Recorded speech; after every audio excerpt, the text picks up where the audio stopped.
Once a year, every year, the government derails our routine with theirs, and somehow we're never prepared. Every time I read up about autism, and it's reasonably frequent, Taking a notion. it consistently mentions routine. And this is an area I always struggle to identify with, because certainly in my mind, I don't think I really fall into that. I don't think I am particularly routine driven. I think I'm quite flexible when it comes to things. Stifle the laughter. Sorry. Sounds really Sorry, harsh, but you can't be saying stuff like this to me. I've been married to you for nearly a decade at this point. This is lunacy. Okay, so Monday, Thursday, we eat the same meal. Yeah. It's efficiency. It's nothing to do with weirdness. It's just delicious. All right. Well, is it though? Because I asked you, I said to you, I'm getting a bit sort of tired of this. Yeah. Like, would you mind if we went to something else? What was your response? It wasn't positive. No. I wasn't overly keen, because that was what I was expecting to have. Okay, yeah, I'm hearing it out loud. What I was expecting to have wasn't going to be what we were actually having, and that was a bit disturbing to me. Mm-hmm. When we go out for a smoke, which, you know, we're trying to quit. We're trying to be real responsible folks. Don't smoke. But for now we do. Yeah. When we go out for a smoke, when we come back in, what do we do?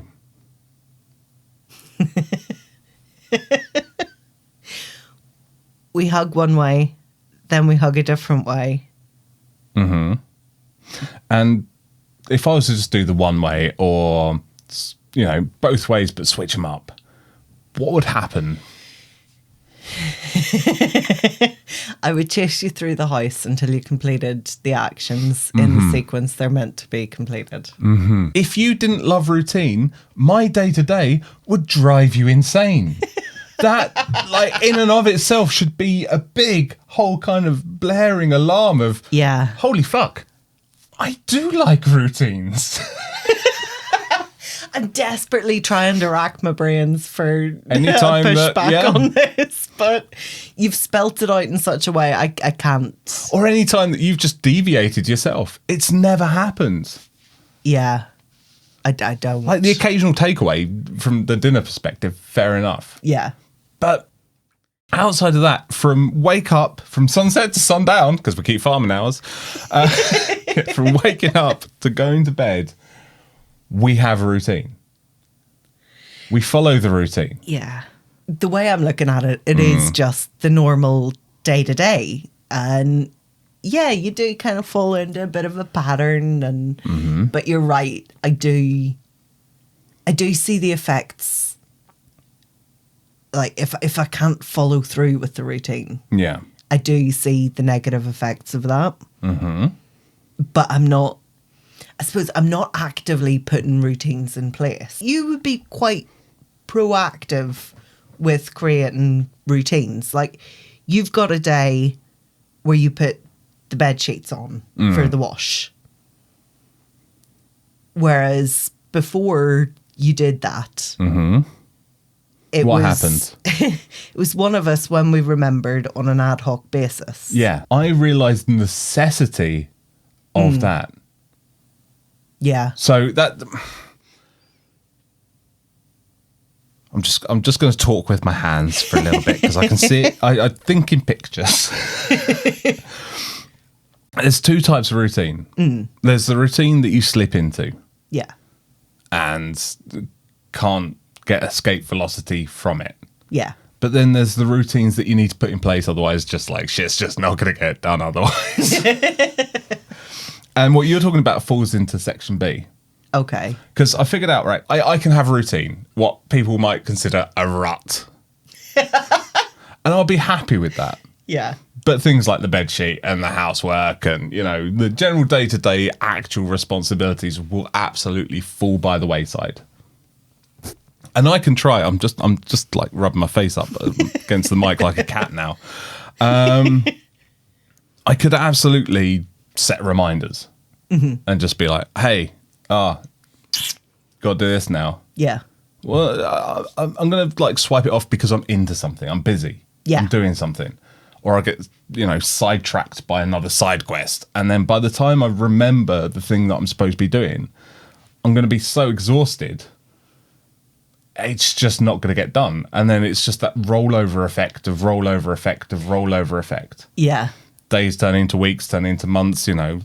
Time's another tricksy business. And I'm not even Let's not even go there. I'm not even going to attempt to figure that one out. Has it been a day or a year? But for me, the trick is put a reminder in on an expected day. Okay. So bed sheets, for example, would be a Sunday. Yeah. I know as soon as I hear that bing of the reminder, what day is it today? Sunday. Bed sheets. Okay. I'm expecting to do it. I wake up with all the intention in the world to do it. Yeah. Forget about it. Yeah. Then the reminder comes in and it doesn't come as a surprise. Yeah. But equally, it's that push of momentum of, oh yeah, I was supposed to do that. And it catches me early enough that I'm not, you know. You're not too engrossed in something else. Exactly. I know roughly sort of, you know, around, 9, 10-ish. Go for a coffee, go for a smoke. I'm going to be on my feet.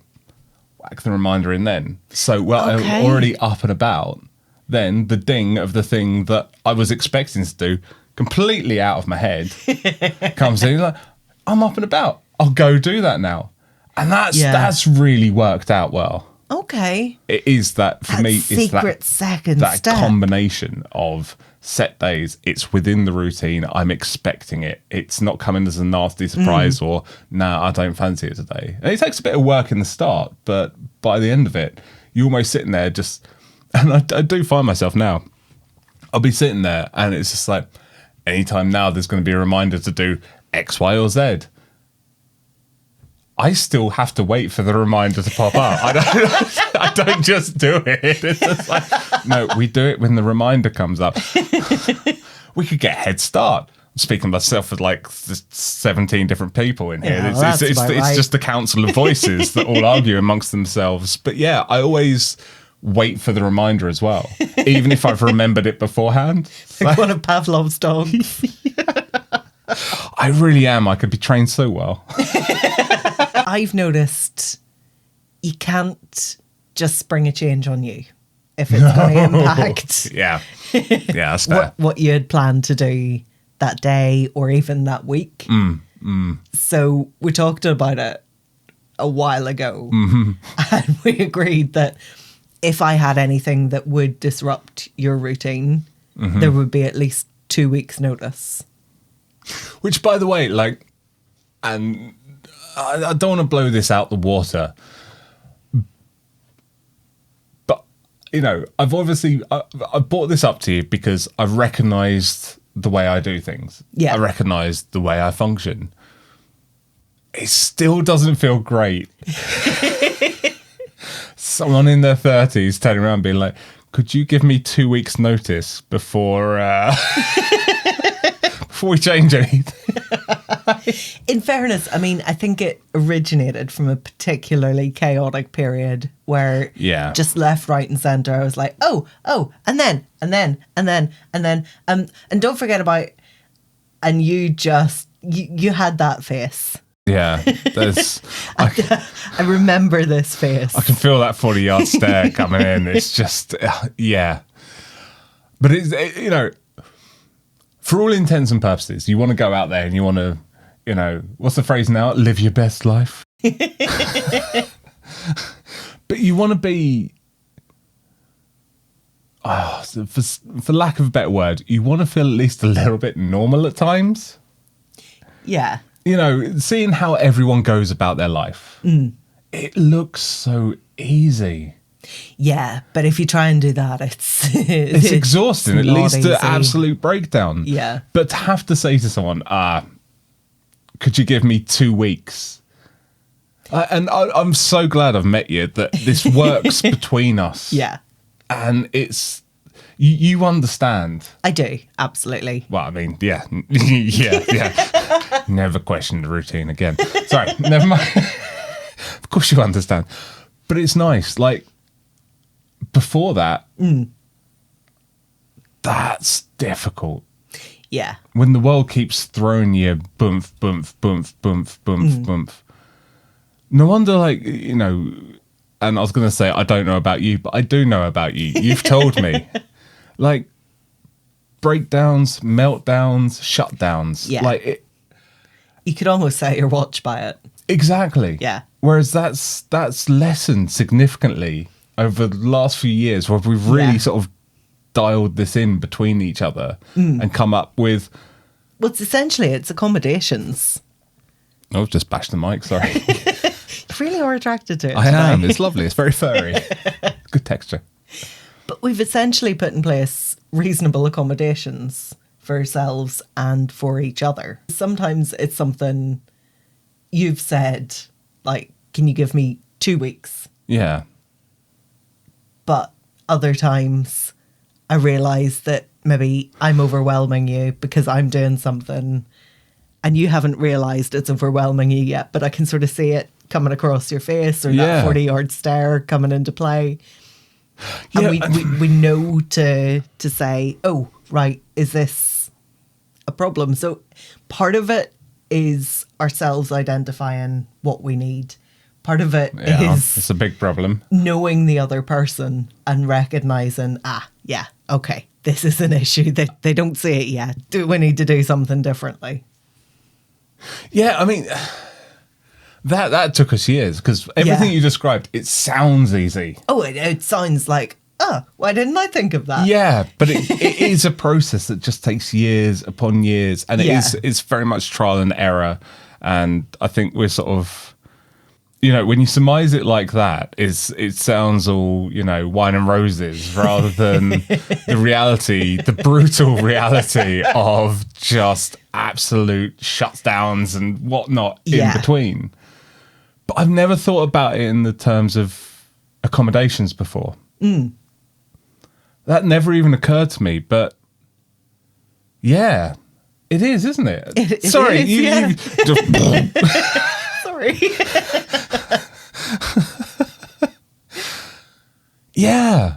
It's strange to think, but I suppose all relationships have accommodations. Like, it's not... Yeah, it's not unique to us. It's just rare you need to openly talk about them, so... Yeah. I want to say the word graphically. I suppose, you know, do you know what I mean, though? Yeah. I mean, everyone has their own needs in a relationship. But I suppose it kind of goes a bit deeper than that, because ideally we would let the rest of the world in on what our accommodations need to be. So that would be nice, wouldn't it? Everyone else needs to give you at least 2 weeks. Yeah. And that's just not feasible in a lot of contexts. Yeah. But for us, between ourselves, it is feasible. So it's not unique to us.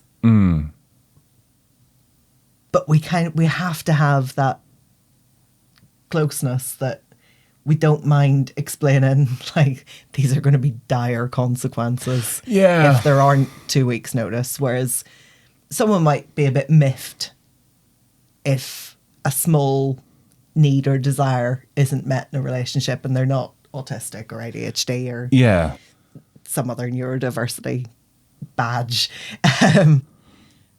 But it's not maybe catastrophic.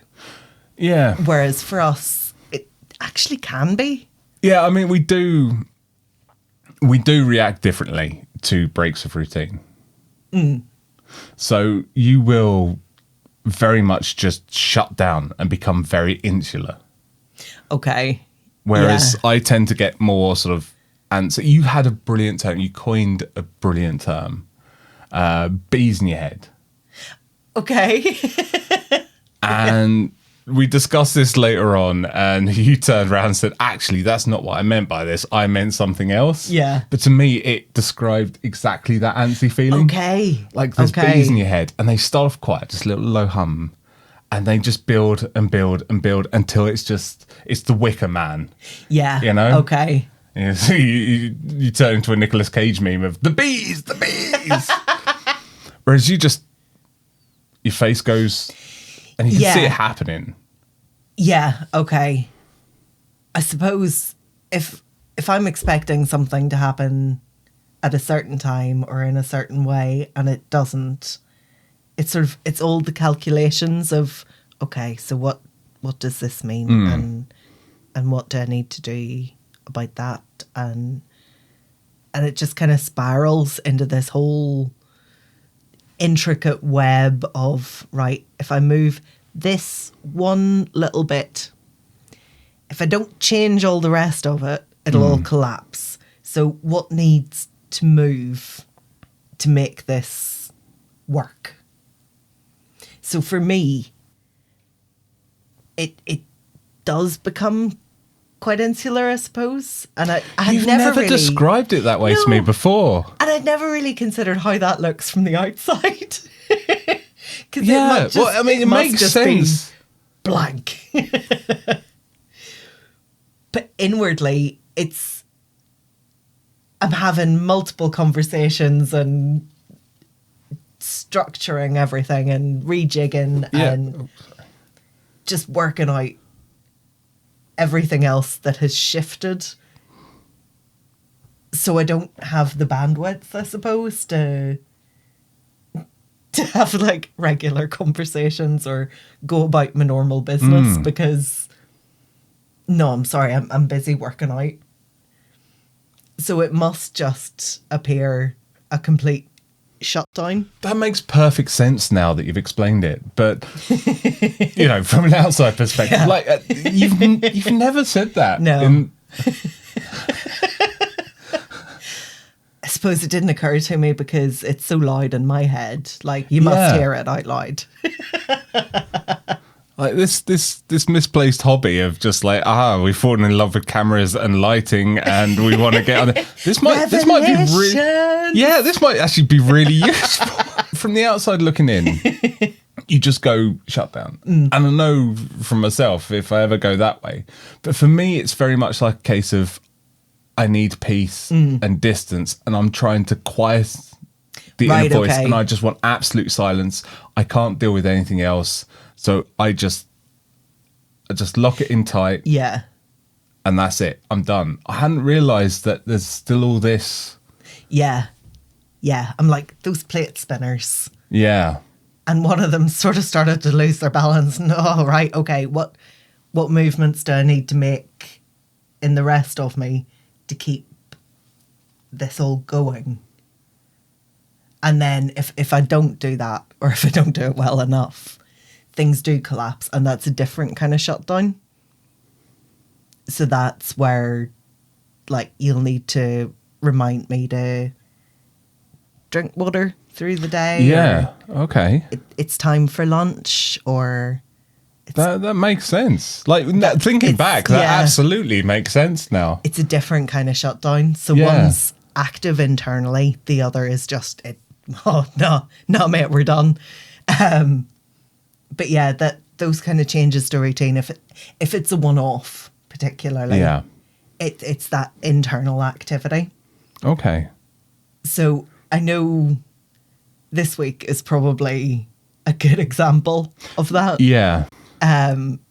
So every year the car has to go through testing that's mandated by the government. Your car service and garage is separate.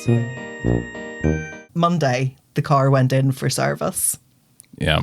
Thursday was the test. Mm-hmm. Monday, I knew things were going to be different to normal because I wouldn't be able to do sort of I've taken your usual routine. My usual routine, I suppose, is the way of saying it. I'd taken a notion to get in the exercise bike before work in the mornings, but I wouldn't have time to do that because I needed to leave the car to the garage on Monday morning. So I knew that was off. So Monday, it was going to be a peculiar day. And I figured, get back on track the rest of the week. Monday, I left the car down and expected I would be getting it back that evening. Yeah. But they told me when I left it there that they were quite busy, and would it be okay if it was the next day, if it was the Tuesday that it was picked up? Change to expectations within a change of the routine. I'm sure there was a moment, and I'm sure they saw the moment where they said, "Is that okay?" And I'm sure there was a look that just passed across the face of, "I'm sorry, no, this is unexpected. I don't like this. No, no, no, no, no."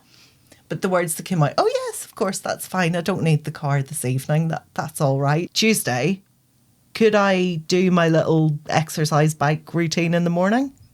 No, because the car's in the garage. Trying to ask you anything was just a nightmare, because it was just, you just gave me the blank face, just like, I don't know. And as sometimes if like we argue over decisions. Yeah.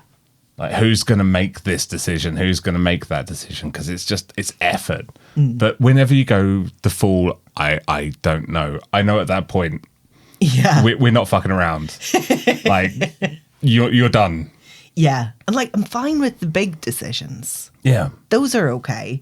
But it's the little things of like, do you want to top up to your water? Yeah. I'm sorry, this is an impossible question that you've just posed. Yeah. But it is because there's so much else going on. And because it is, I think, a small issue, my brain refuses to prioritise that in the moment. So I'm too busy doing other calculations. If it's an important thing, yeah, okay, we can set the calculations aside, deal with this, go back to the calculations. But if it is something like, do you want to top up to your water? I'm going to the kitchen now and I'll get you one. I think I might have found the hack to this, though. Okay. And I'm going to sound very confident of something that I trialed once and it had positive effects. So therefore now it's just law. Okay, yeah. But in addition to, because I knew your MOT was coming up, like I would always come with you because you can't be trusted outside the house. You'll never find your way home. It's true. I'll set the directions to get there, but I'll start driving back thinking, no, I do it in reverse, and then I'll get confused and lost. Yeah. Yeah. Like, this isn't a cruel thing. It's just fact. It's reality, and we know this now. Like you can't be trusted, bless you. No. I remember when I first moved out of home and had my first car, I had been living in the house for about 6 months at that point, and I'd gone home a different way because there was a rerouting because there was roadworks, and I didn't know that way, and I drove past my street. So sorry to smash everything. Just I can't be trusted. I do get this lost. tracks. This very much tracks. Yeah. Yeah. Okay. Yeah. Sorry, derailed you there. No. You can. Like, yeah. I asked for these 2 weeks, knowing it was coming up, but I did something different this time that I would never normally do. Okay. Because I knew we were heading out in the evening. Like, generally when I'm doing things, you know, and especially like if you're cutting my day short a bit, like the pressure's almost amped up a little bit. Normally throughout the day, I'm listening to music, podcasts. I know I'm going to be busy. I know it's already going to be a fairly intensive day. And again, it's one of those things that's hard hitting that's an intensive day. Like, oh, come on now. But still, it is. It's how it feels. Yeah. And we're going to have to go outside. And we were passing through a shop on the way home to pick up some bits that we need. I took my headphones off for a spell. Like normally, you know me, they're glued to my head. Yeah. I took them off because I knew I had like a certain amount of bandwidth for the day. Okay. So take those off, allow yourself more bandwidth for later. Yeah. When you'll actually need it. And I tell you what, it works. It did. It did. Okay. I was like, we both came home and we were tired. Yeah. But I wasn't wrecked like I'd normally been. Okay. From that sort of. Oh, that's interesting. Yeah. Because I don't quite know how you were when we got home, because I immediately fell asleep as soon as I sat down. Yeah. Whereas I went and finished off dinner. Yeah, you did. Got it. Like, there was no mention of just like, oh, shall we get something out the freezer or shall we get a takeaway or something? No, you just cracked on. It's a bandwidth thing. Okay. Yeah. So more testing needs to be, but I have high hopes. Yeah. Now that's really promising, actually. Sorry, that sounds really patronising. It's not meant to be, but I didn't take it that way. I took you at your word. Okay. Anyway, it's Friday night. It's a weekly day night. It is. I was still this lady away. Yeah, well, I suppose until next time.